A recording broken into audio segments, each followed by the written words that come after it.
মাত্র 1.5 কাপ ময়দায় আমি এইরকম 27টা সমুচা বানিয়ে ফেলছি। ভাবা যায় মাত্র 1.5 কাপ ময়দায় কিন্তু আপনারা ইজি পিজি ভাবে এই সমুচাগুলা বানাইতে পারবেন। আর এই সমুচাগুলা খেতে একদম দোকানের মতো, আমি তো বলি দোকানের থেকেও এই সমুচাগুলো অনেক অনেক বেশি টেস্টি হয়েছে।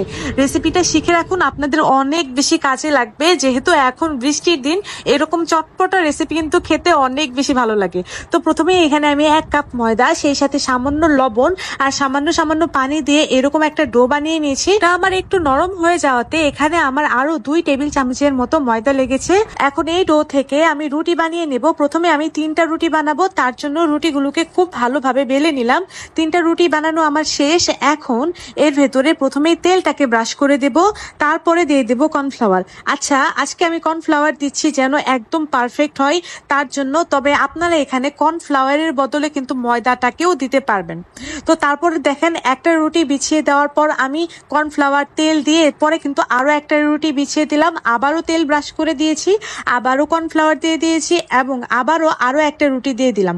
আমি আবারও বলতেছি, আপনারা এখানে কর্নফ্লাওয়ারের বদলে ময়দাটাকেও কিন্তু ইউজ করতে পারবেন। তো এটাকে আমি আবারও খুব ভালোভাবে বেলে নিচ্ছি। যেহেতু আমার রুটিগুলো একটু বড় হয়ে গিয়েছিল তার জন্য কিন্তু এই পরবর্তী এই বেলা রুটিটাও কিন্তু অনেক বেশি বড় হয়ে গিয়েছে।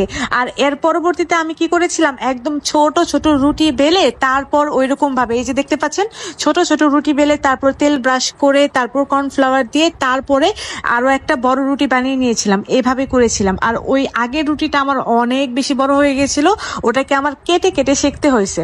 যাই হোক, আপনারা এরকম ছোট ছোট লেচি বানিয়ে তারপরে কিন্তু এটাকে সেঁকে দিবেন। চুলায় একটা তাওয়া বসিয়ে দিয়ে আমি জাস্ট এপাশ ওপাশ একটু রুটিটাকে উল্টে দিচ্ছি। যখনই এরকম হালকা বুদবুদ হয়ে আসবে তখনই বুঝবেন যে শীতটা হয়ে গিয়েছে। আর এরকম ভাবে হাত দিয়ে টেনেই কিন্তু এটাকে ইজি ভাবে উঠানো যায়, খুবই ইজি প্রসেস।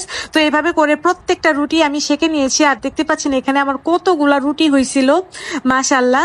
তারপর এখানে আমি কয়েকটা রুটি একসাথে নিয়ে জাস্ট এইরকম সাইডের যে কর্নার গুলো আছে ওগুলোকে কেটে খুব সুন্দরভাবে সমুচার শীটটাকে বানিয়ে নিচ্ছি। আপনারা হয়তো বা স্ক্রিনে দেখে বুঝতেই পারতেছেন কাজটা আমি কিভাবে করতেছি। আমি জাস্ট এরকম লম্বা লম্বি ভাবে কেটে নিচ্ছি। আর এভাবে করে অনেকগুলো, আমার প্রায় 30টার মতো এরকম শীট হয়েছিল, মাশাআল্লাহ। আর সাইডের যে অংশগুলো ছিল সেগুলোকে আমি এখন আবারও তেলের ভেতরে খুব ভালোভাবে ভেজে নিলাম। এগুলো দিয়ে আমি পুর বানিয়ে নেব। যেহেতু আমি হোটেলের রেসিপিটা আজকে আপনাদের সাথে শেয়ার করতেছি, তাই হোটেলে যেভাবে বানাই আমি ঠিক ওইভাবেই বানানোর চেষ্টা করতেছি। তো এই ক্রিস্পি গুলাও আমার ভাজা হয়ে গিয়েছে। এখন আমি কিছু পেঁয়াজ কুচি লবণ দিয়ে খুব ভালোভাবে মাখিয়ে নিলাম। এখানে আপনারা চাইলে কাঁচামরিচ কুচি অ্যাড করতে পারেন। যেহেতু আমার বেবি খাবে তার জন্য আমি আর কাঁচামরিচ কুচিটা অ্যাড করিনি। এখন একটা ময়দার ঘোল বানিয়ে নেব, তার জন্য 2 টেবিল চামচ পরিমাণ ময়দা আর পানি দিয়ে জাস্ট এটাকে নেড়ে চেড়ে নিলেই হয়ে যাবে এটা। এখন একটা সমুচার শীট নেব, তারপরে দেখতেই পাচ্ছেন স্ক্রিনে কিভাবে আমি ভাঁজটা দিতেছি, ওইরকম ভাবে সমুচার ভাঁজটাকে দিয়ে দিবেন। জাস্ট একটু মনোযোগ দিয়ে দেখলে কিন্তু আপনারা এই ভাঁজটা কিন্তু ইজিলি পেয়ে যাবেন। তারপরে ভেতরে পুর ভরে জাস্ট একটু সিল করে দিলেই তৈরি হয়ে যাবে সমুচা। এভাবে করে আমি প্রত্যেকটা সমুচায় বানিয়ে নিয়েছি। আর এখন এগুলোকে ভাজার পালা। এগুলোকে ভাজার জন্য কড়াইয়ে পর্যাপ্ত পরিমাণ তেল দিয়ে এগুলোকে একটু সময় নিয়ে ক্রিস্পি করে ভেজে নিয়েছি। এটা এতটা বেশি পারফেক্ট ছিল সেটা কিন্তু আপনারা দেখতেই পাচ্ছেন এটা কতটা বেশি পারফেক্ট ছিল। আপনারা যদি পুরের ভেতরে কাঁচা পেঁয়াজটা ইউজ না করেন তাহলে কিন্তু এটা 2 থেকে 3 দিন ইজিলি রেখে রেখে খেতে পারবেন। আচ্ছা, আমার রেসিপি ভালো লাগলে অবশ্যই কিন্তু রেসিপিটা শেয়ার দিয়ে আপনাদের টাইম লাইনে রেখে দিবেন, যেন পরবর্তীতে দেখে দেখে বানাইতে পারেন। রেসিপি শেয়ার না দিলে কিন্তু হারিয়ে যাবে, তখন আর কিন্তু রেসিপিটা বানাতে পারবেন না। আজ তাহলে এই পর্যন্তই। তিথিস কিচেনকে অবশ্যই ফলো আর লাইক দিবেন। আল্লাহ হাফেজ।